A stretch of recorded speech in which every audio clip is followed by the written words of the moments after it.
And welcome back. Reggae Girlz head coach Lon Donaldson admits it will be a Herculean task to defeat Canada's women in their Olympic qualifying second leg playoff match at the BMO Field in Toronto this evening. Although ready for the contest, Donaldson, whose contract with the JFF expires following the match, knows it will take something special to overcome the 2-0 deficit from the first leg and get past the Canadians, who are the reigning Olympic champions.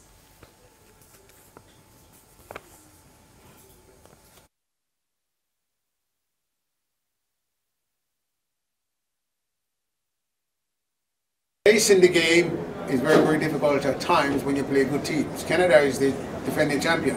I think we forget that. So chasing it, giving Canada scoring a goal and we chasing them is going to be a very difficult task. So we can't afford to have that.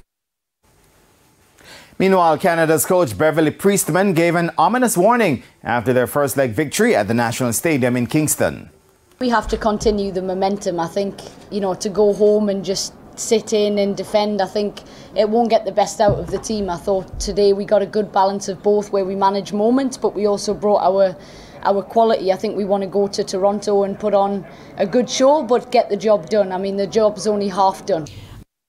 The winner of the tie on aggregate will join the USA as CONCACAF's representatives at next year's Paris Olympic Games and also advance automatically to the inaugural CONCACAF Gold Cup. The loser will drop into a qualification group with Panama and Guadeloupe for a place at the Gold Cup between February 17 and March 10, 2024 in the United States.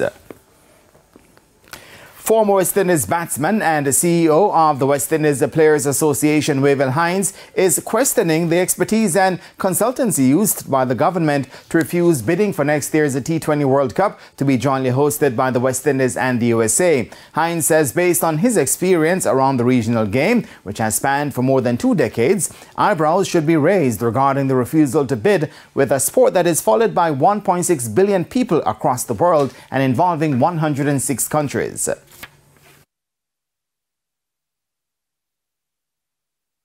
I've heard about a cost-benefit analysis.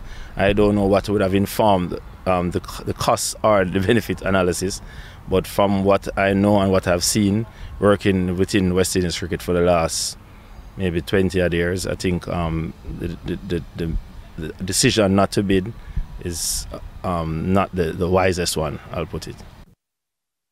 Right, then moving to some track and field. Dutch two-time world champion Daphne Schippers has announced her retirement at the age of 31.